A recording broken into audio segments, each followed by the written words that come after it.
Yeah. So as I was telling you, it's not just going to be about if you have done social work or not. It's going to be more about if you have done any social work, how are you going to answer questions related to that? If you have any volunteering experience, what are the kind of questions that you might face related to that? And what are the kind of answers that you might want to frame around? So that's what we'll be talking about. So good evening, everyone, first of all. And let's try to keep it interactive. If you want to ask any questions at any point of time, you can just unmute yourself and speak. Uh, Again, I'll start off with a brief introduction about myself. So my name is Premankur Roy. Currently, I'm pursuing my business management MBA from XLRI Jamshedpur. Uh, these are some of my credentials on the screen. I did my engineering from BIT Mesra 2020, production engineering. Then I worked for close to 20 months. And post that, I have joined XLRI. I am an alumnus of PrepZone as well from the last year's batch. And apart from my academics, I am a Sangeet Prabhakar in Hindustani classical vocals, and I am a trustee and the youngest board member of the Kanchan Foundation, which is a Mumbai-based NGO. And I joined there in 2016 as a volunteer, just volunteering on weekends. And soon they wanted to have me as a permanent volunteer rather than just having me in short durations. And it interested me. It meant a lot to me. I like the kind of impact that I was able to create. And in 2020, they actually made me the board member of the NGO, where there are four other people along with me, very senior people. And I was in 2021 when I started actually donating back to the NGO, when I started earning.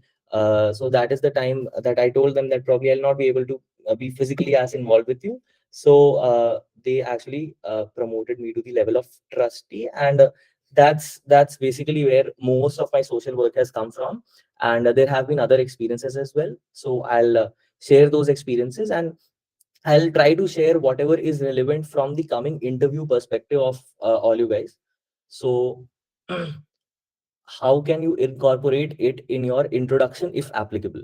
So what does this mean? So if you have any kind of social work exposure at all, and if you feel that it is a significant part of your personality and what you have been doing for the probably last 4 or 5 years of your life, if you have done any volunteer work in your college, organized blood donation camps, organized clothing donation camps, any kind of CSR activity that you have done, or if you have taught people in NGOs, if there is anything remotely close to that that you have done, and if you think that you want to mention something like that in your introduction, then I would probably the tip probably would be to actually not brag a lot about it. Just put it in simple words, and just put it very smoothly, very subtly, and not be too proudy about it, is what I would say.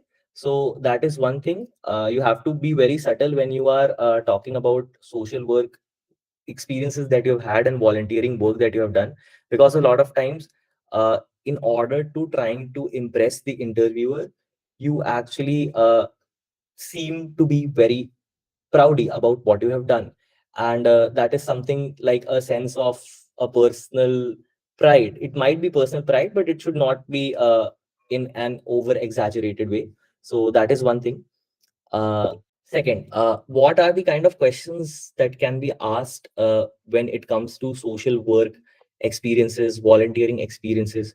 So, can anyone, I mean, I'm sure a lot of you must have some social work experience or some volunteering experience. So, would anyone want to share what they have done and something, and we can take it along the similar lines as to what kind of questions can be asked from that? Anyone can just unmute. Yeah, yeah. Can I go? Yes, Yash, please go ahead. Yeah, so actually, like I participated in the mostly college-based NGOs in my college. So like during first 2 years, I was very active, and then like from third year, I became little bit more towards studies and my other ambitions. But mostly, we we used to teach we used to teach the students of the what do you say construction worker in a college. Also, we used to organize a cloth donating drive. Plus we used to go to like nearby villages to um to to teach students and such activities. Also, like after my final year, I think 3 month gap between my college and job. So I volunteered for an NGO and for 2 months. And for 2 months, I mean the NGO used to teach uh, vocational training to the students. So I was kind of a what to say manager over there to manage all the activities and stuff. So but actually the main problem is that I did this during my college, but after my college, I think due to COVID and stuff, I'm not able to volunteer as much as I want to. So there are some gaps over there. So therefore, I was little, I mean, skeptical about should I mention or should I not? So See, if it is something that you can actually defend well, and if you have a lot of points to talk about, not just in terms of what you did, but in terms of the kind of impact that you created, then I would actually have you mention it in your introduction.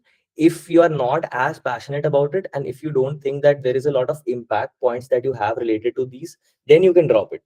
From what I could gauge from what you said, you can probably try to incorporate it in your introduction if it works out for you. So whatever you mentioned, one thing that I found was missing numbers.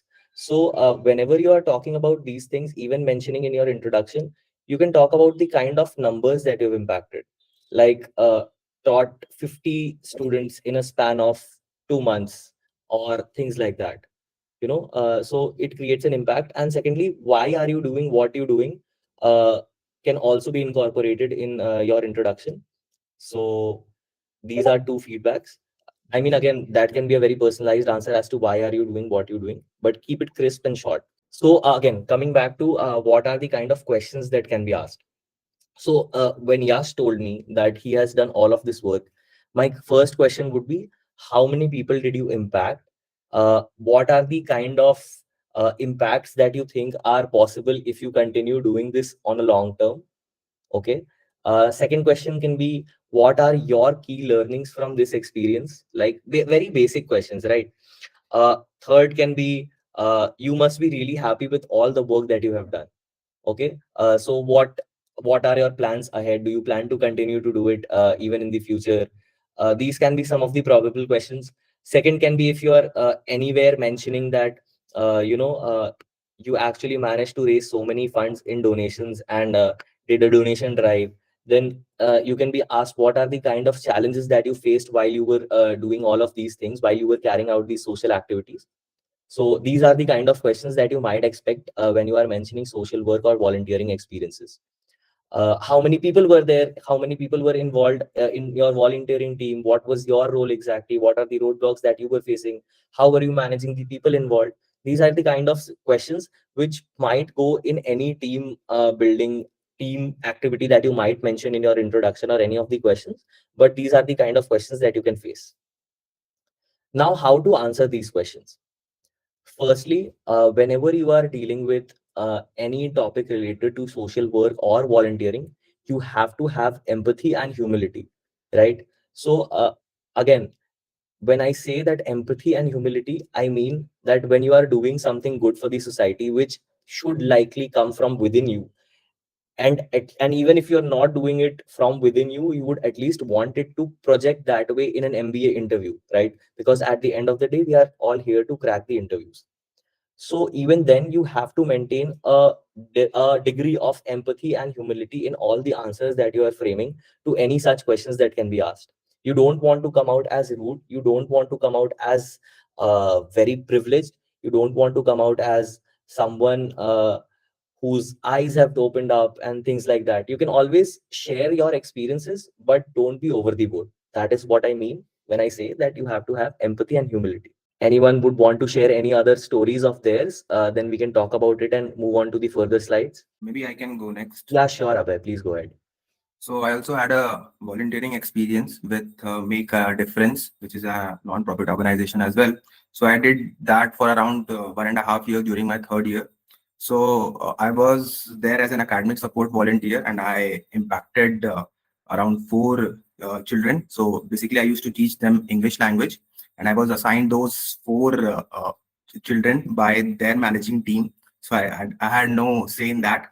So I what impact in terms of impact what I created. So Those 4 kids, one of them was in his 10th standard. Even though he was in 10th standard, their intellectual level wasn't compared to a normal 10th standard child. So what we used to do is we used to teach them in a very creative sense, so that beyond learning, they should also get an interest as to why are they learning those things. So it may happen sometimes that they wouldn't want to learn those things, because those are children who might have a difficult past history. So we were taught to not indulge in things that uh, that might come back as a flashback to them. So we used to teach them in a very creative way. So as far as my learnings and my thought process goes, is that uh, we used to teach them in a very creative way, such that it doesn't hamper what we shouldn't be bringing their past history, but rather also teach them and help them become someone they were not used to be in their past life, but rather someone what they want to aspire. Something like that. Great, Abhay. So I like that you have a structure of what you want to convey, and what you wanted to convey got conveyed to me. Your thoughts will need a lot of refining, and you can definitely work on it. But what you wanted to convey actually got conveyed to me. So that is great. Again, as I said before as well, don't brag unnecessarily. So the good thing about Ajay's story, Ajay's entire experience, was that he was very normal about whatever he was saying. Teaching 4 kids in a span of time is very understandable. If you will say that you have teach it, if you'll say that you have taught 300 kids in 2 months, then probably nobody is going to buy that, right? And even if you have, there is always a humble way to say things. So again, don't have that tone when you are answering social issues related to your social work experience or your volunteering work experience. Next is a vision for change and desire for more. So I'll give you an example. So the NGO that I am associated with for the last almost 6 years, so we have actually impacted around 400 children in these last 6 years, and I have had amazing experiences. But we had actually projected that we would impact around 1000 students by the end of 2022, but due to COVID, a lot of our plans got derailed. So in my XLRI interview, when I had mentioned that I had impacted 400 children's lives in one way or the other, I had played my role. My entire team had impacted the change, right? So they asked me, you must be really proud of all the work that you have done. And my answer to them was, I'm happy, but I wanted more. This was our target, to reach 1,000 students, and due to a lot of different factors, we could not reach that target, but we are planning to revive ourselves and keep going on our mission. And it's very important to have a clear thought when you're talking about these issues, right? Because then it shows your genuinity. Then it shows that you are actually passionate about something, that you are not just settled by impacting 300 students in a country with a population of more than a billion, right?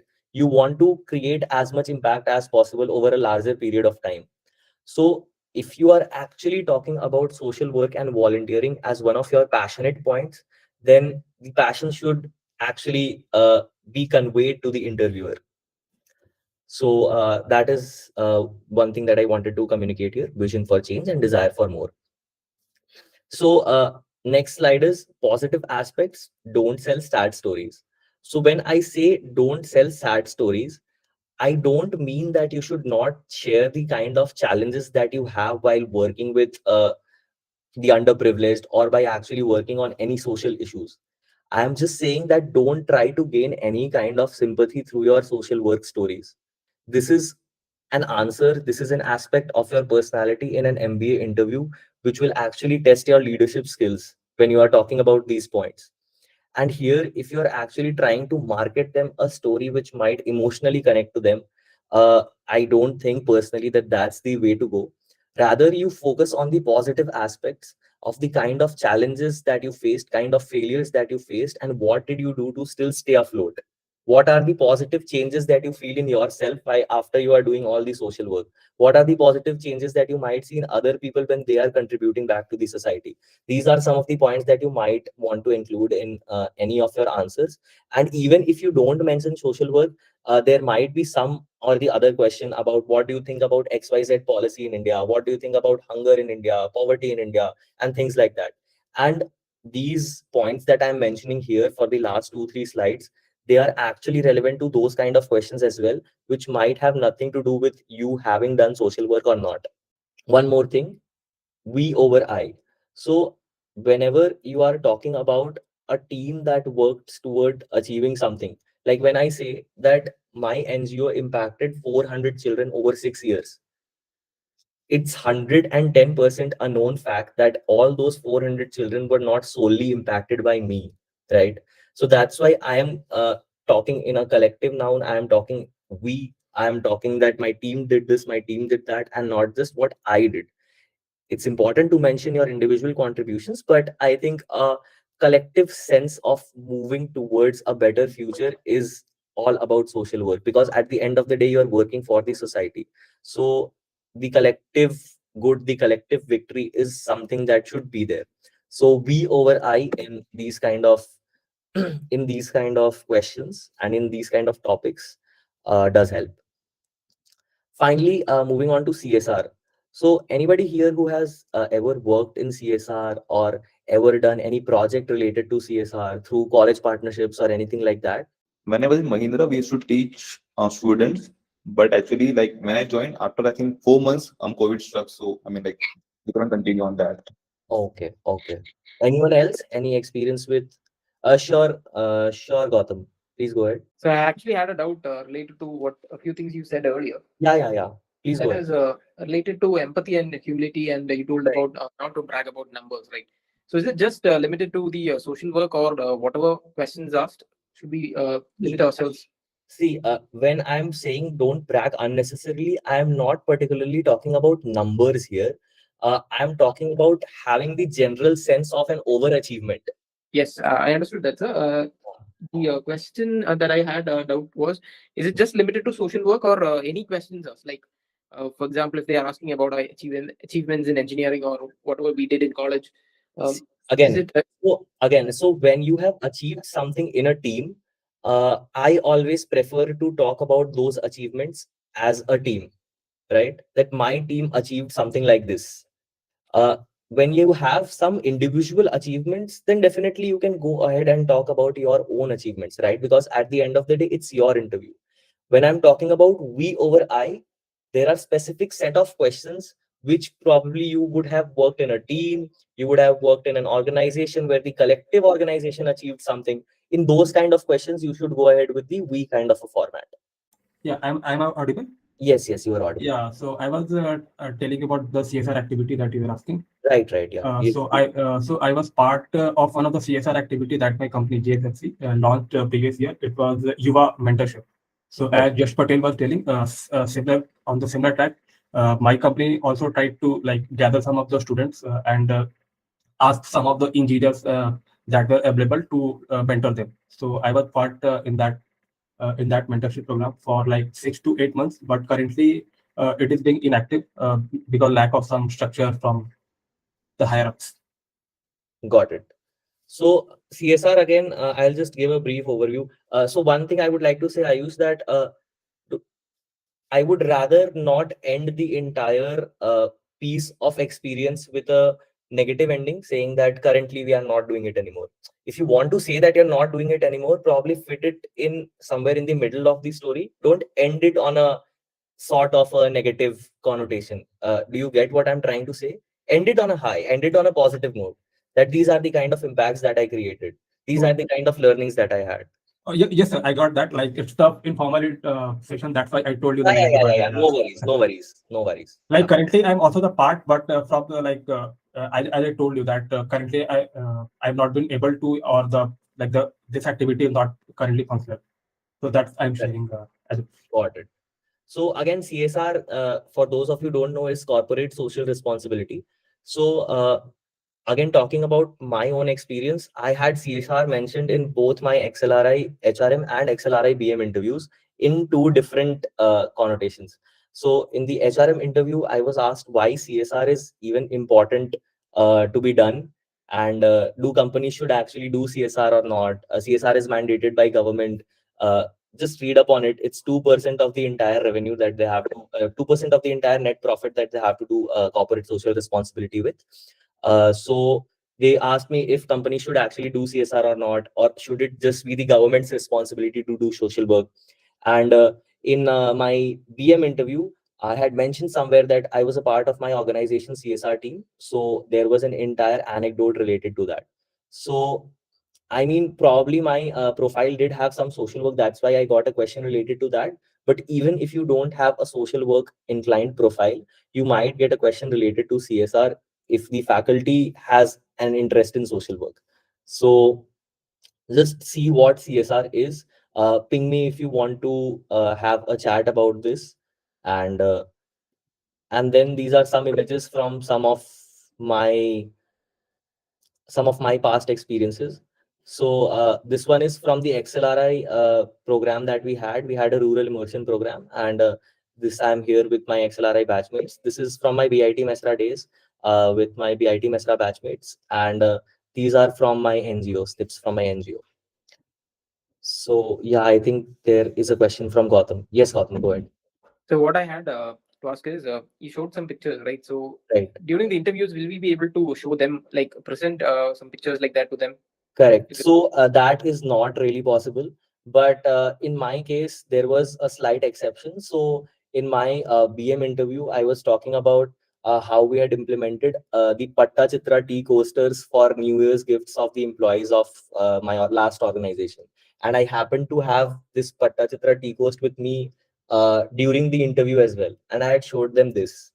So I showed them this and I talked about it in length as to how it is made and why is it important to save their community and things like that. So it might not always work out for you that way, but it's good to have some pictures, but I don't think you will be able to show those pictures in interviews, right? Your number of incidents and experiences and stories that you should have out of the social work experience that you have done, that should be important. You should have a story of a failure or a challenge or a learning, or your desire. Why did you get desired to do this? The kind of impact that you created. These are the kind of stories that you might want to put a structure to and keep with yourself. Go ahead. Yeah. So basically, I was in a students' council of my college. Mhm. So we have a Parva as a college initiative. It's a Mhm. social wing of our college. Okay. So basically, in that, it was not a continual process, but we had various like eco run, and we had a signal shala in which we had on the road there are childrens during traffic. There are children selling something. So that time we helped those children with some tags and everything for Secret Santa, Diwali donation drive, tree plantation drive, and there was a mangrove cleanup on a beach in this Mumbai. So there are many such things, but it's not like a continual procedure that we have done it like every day or something like that. So can we mention such things like we have occasionally done such things? So again, they do not pension you to take out 2 hours from your day every day for your entire life to do something good for the society. They just want to know the kind of leader that you want to become, right? And especially B schools like SP Jain and XLRI look for such values. I'm sure other B schools look at these values as well, but these two institutes specifically look at such values. And it's not about a continuous process. You've already mentioned so many projects that you said, right? So most of us are part of such college societies where we do social work. It's about how you present your entire experience, how you present the entire story. So you don't have to mention that it's not a everyday kind of a thing. You are working from one project to another. That's good enough. Does that answer Okay. it? Yeah. Got it. Thank you so much. Sure. So anyone else? Actually, I have a question. Will it be okay to mention in the interview that I've worked with organization named Palvi, which works for children with HIV, orphanage children with HIV actually, and 4 of my friends and me actually, after the COVID, we started working with Palvi. Actually, I'm from doctor's family. That's why I was from childhood. I was somewhat sympathetic towards HIV children. I saw some of them, and actually, I wanted to work for them. So from COVID, we started working for 4 or 5 friends. Us, we used to provide these children food, snacks like that, and some of basic clothes, etc. And we used to volunteer many of the events of that Palvi.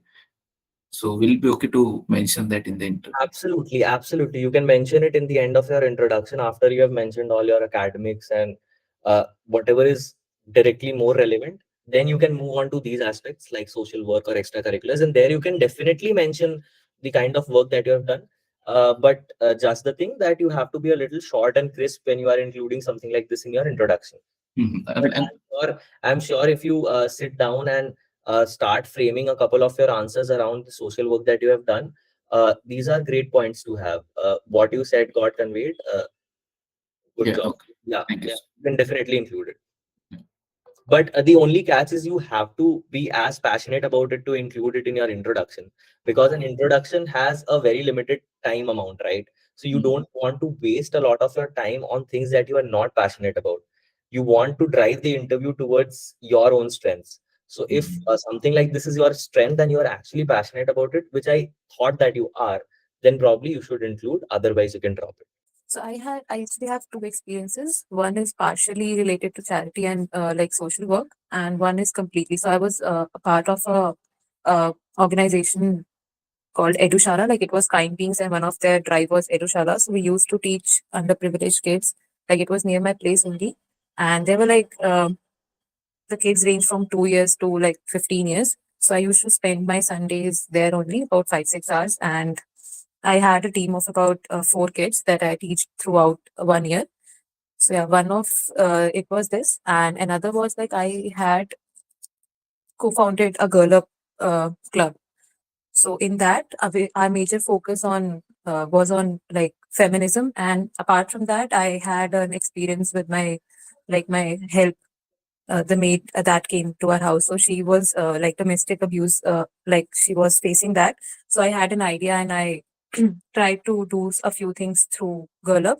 So we collaborated with her and we took a few days to do like education drive on that. So we taught women about their rights and how they can approach us if they want to go to the police if they do not want to go directly. And another part was like sanitary napkin drive with it. So these this is broadly what I had done. So I think the girl up part of your entire experience should make it to your introduction. If there are no other extremely good points that you cannot replace, so this should make it to your introduction. I feel the Edushala part also it can make it, but definitely you should have these anecdotes and experiences in a structured thought manner, so that if you are faced with any impromptu questions, you have some of these experiences to share with the interviewer. But I think both of these experiences are good enough. Probably you need to structure your girl up answer a little more, and Sure. that's about it. Okay, great. I'll do that. Thank you. No worries. So again, when Ishita asked this question, the kind of follow-up questions that as an interviewer I would want to ask is, what inspired you to create Girl Up? Or when you were working at Edushala, going there every Sunday, what inspired you to give up your one free day of the week and go there and teach the underprivileged? Right? What are the kind of changes do you see in yourself? Would you recommend others to do it as well? Do you think teaching underprivileged kids should become mandatory for everyone who is actually literate? Questions like these you can face. Right. So, Yeah. so anyone Okay. else, anything else, any other doubts? So, yeah, please go ahead. Nirupam and Pranjal, any one of you. Pranjal can go ahead. Yeah. I'll follow. Thank you so much.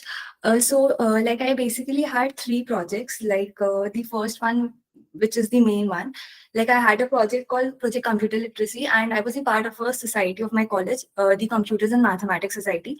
So I basically directed and actually launched this project. And in our entire society, we had 100 members, but in this particular project, we had 30 members. So like along with all, in a duration of 1 year, we impacted the lives of 1,000 children by actually providing them the basic technological knowledge, and we conducted 1,000+ classes during this entire duration. So like you pointed out that we shouldn't brag. So is it like these numbers are showing that I'm bragging about something, or else like? See, so when you are talking about these numbers, you are mentioning we, right? You are saying that you had a team. There were people who worked with you to achieve this, Yeah. right? That is good enough. Okay, and like I had two other projects, like Project We Hire, in that we used to actually provide free HR services to the non-profit organizations. Okay. And one more was Each One Teach One, that I did in my school days. So like all these three projects. So shall I like mention only one project in my intro, or like I should give a glimpse of all three in my intro? See, when you form an intro, you have to understand that there is very limited time of probably 90 to 120 seconds, right? Yeah. So you have to see how much space do you have left. If you have space for two of these projects or three of these projects, then definitely go ahead. But if you have space just for one, then pick the one that you can defend the best. Yeah, sure. So again, a lot of people might pick the one that they might think sounds the best, but you should always pick the one that you can defend the best, because that is you taking the interview towards your strength. Okay, so the project which I launched, like particularly me, so I can just talk about that particular project with my. Sure. And you can mention that I led, apart from some of the other projects, this one was particular, and then talk about it. Actually, I wanted to ask a general question, like Sure. if the interview is not going in our way and I want to drive it in my own strength area, so how should I do that? See, so my strategy was very clear. Last year, I'll tell you, I had given so many mock interviews and I had gotten some of my answers so tight that even when I was asked probably technical or fact-based questions, which I was not able to get right, I would not lose confidence. If the interview is not going your way, at times you probably cannot do anything else rather than just wait, right? If the interview has started off with 3 questions, 4 questions, probably fact based, probably something from a subject that you did not study or something from a news piece that you did not know about, just wait. There will always come questions which will be in your forte and which will actually help you direct the interview towards your strengths. Not losing confidence in some of the questions which you are not able to answer is the key here. That is what I feel, and that is what worked for me. Like in some interview, the interviews doesn't start with by giving us opportunity to introduce ourselves. They Right. just start asking questions. Right. So in You that should be case, prepared for that. You should be prepared for that. And I'm sure when you start giving your one-on-one mock PIs with the mentors at PrepZone, there will be instances where you will not be asked, tell me about yourself. okay, Because I remember in a lot of my interviews, in fact, I think 50% of my interviews, I was not asked to start with, tell me about yourself. So in the majority of them, you do get that, but in some of them, you don't as well. So you have to be prepared. You have to stay on top of it and just answer the best of your capabilities to whatever question has been asked. No worries. So I have a doubt. So like you said, Please call me tell me Dimankar. Yeah. yeah, tell me about yourself. The question about tell me about yourself and why MBA, is that asked in every interview, or is it like is there anything else that can be asked? Not necessarily that it is asked in every interview. In some interviews, they might not ask, tell me about yourself, because they already are seeing your profile. So they know what are the things that you are going to say, or probably they are tired of people repeating same kind of answers. So they want to spice it up and ask something else. While So will they be seeing about our work profile, or like I Mhm. haven't attended any interviews, that's why I'm asking. So do they get the heads up about us, like what we have done in the past, something like that? It depends from college to college, which college's call do you have, and how interested is the interviewer. Has the interviewer taken the pain of actually going through your profile properly, or is he going to do that while you are giving the interview? So that is something that is not predictable. But most of the interviews we can either expect why MBA or tell me about yourself, Yeah, right? in the majority of them you can, But please don't be surprised if you're not started off with that, because that is becoming a new trend these days, and you have to be prepared that there might be instances where you are not given that first movers advantage. Okay, got it, sir. Cool. Anyone else? Hi, Primankur. Hi. So, if Yeah. for someone like me who has not done something significant for social Yeah. responsibility and ask regarding like why you didn't work social responsibility, then what kind of answer we can frame? Like I can say, Right. I can look at it in future and I've thought of it but never got the opportunity, something like Can that. you tell me something about your hobbies right now? Yeah, so I am a member of Toastmasters Club and I'm a member of 2 to 3 more societies like IOSD, and I volunteer events for hackathons in various colleges. So when asked about the social work, you can always plug in the things that you are actually passionate about and how that is impacting others around you, right? So probably Toastmasters is helping people gain confidence when they are trying to speak on stage, right? So Yeah. things like that. So how are you actually creating impact around people you?